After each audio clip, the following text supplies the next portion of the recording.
each and every single one of you for being here. This is incredible and it means so much to me. Je viens d'une famille anglophone, mais j'ai développé un amour profond pour la langue française et je suis ici pour représenter tous les Canadiens.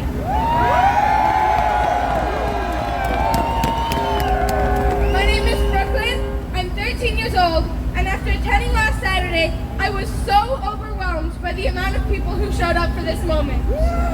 I realized it wasn't just my crazy parents. The thing that stood out to me the most is how many people thanked me for being here to represent the youth and told me that they were here for me and my future. It got me thinking, what can I do to give back? And I realized that I need to be a voice for all you whose voices have been smothered by their masks.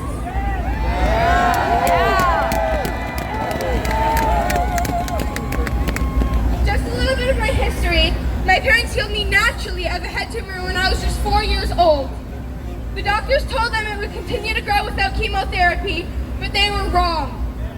You're always wrong. That tumor ate a 4-centimeter hole in my skull, and in 1 year, through health, an organic vegan diet, and energy healing, that tumor and hole was gone.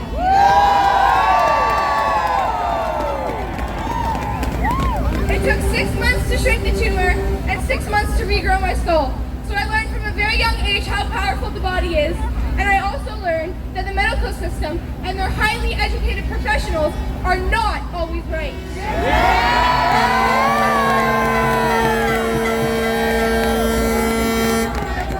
If they were wrong then, why should I trust them blindly now? I have never been vaccinated. Not once. People always say, that's dangerous, or that's not good for your health. But I think the proof is in the pudding. I'm never sick, and my friends always are.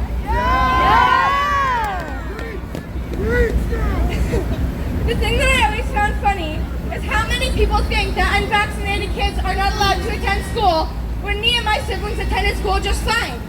Do you know why? It's because my parents knew their rights and fought for them then, just like they are now. And that is why I'm here today.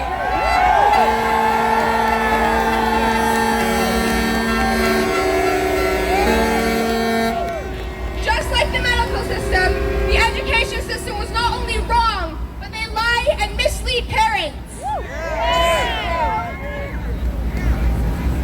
I think if I'd had chemotherapy and been vaccinated, my tumor might have had much more catastrophic results.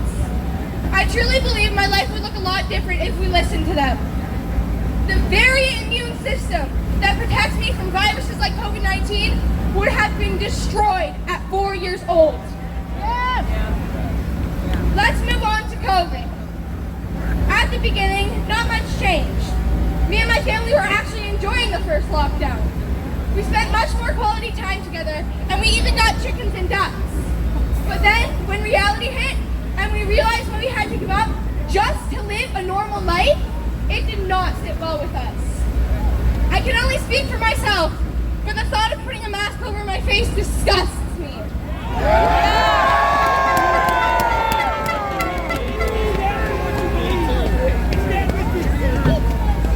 As someone who has struggled my entire life with claustrophobia, I can't even imagine how much anxiety I would have wearing one of those in school all day.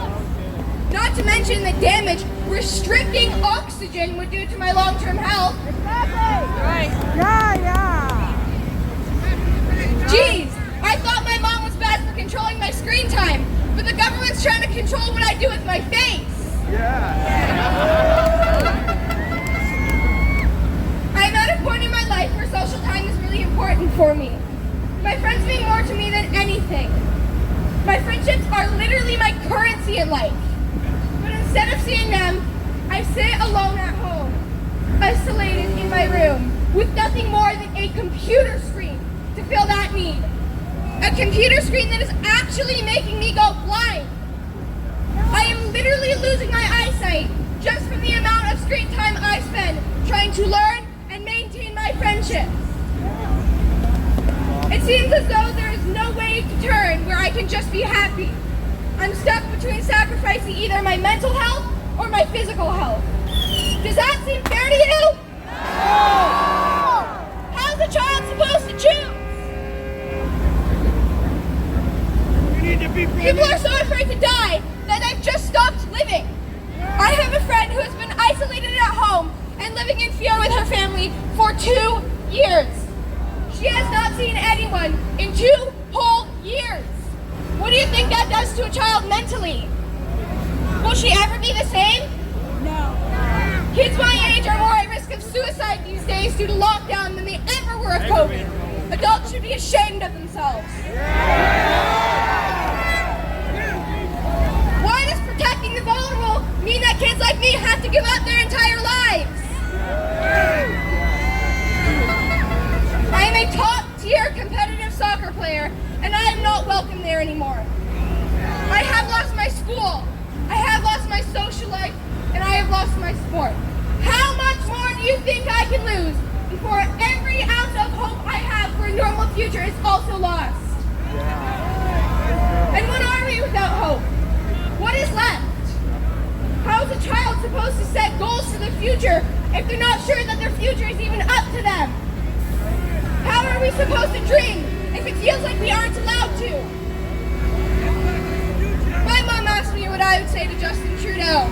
And other than all the things I'm not allowed to say publicly, I like to tell him what being a real leader means to me. Being a leader means showing up.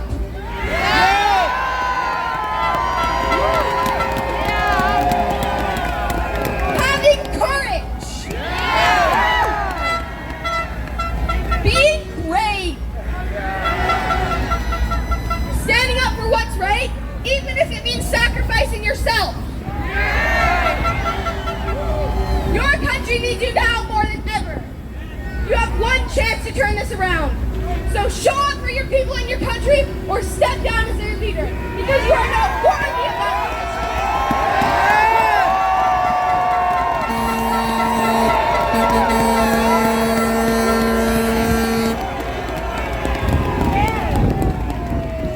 And last, but certainly not least, I would like to give a special shout out to all the truckers.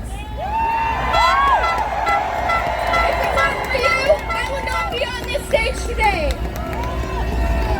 I would also like to give a shout out to all the fully vaccinated people who are still here fighting for my right to choose what I want in my body.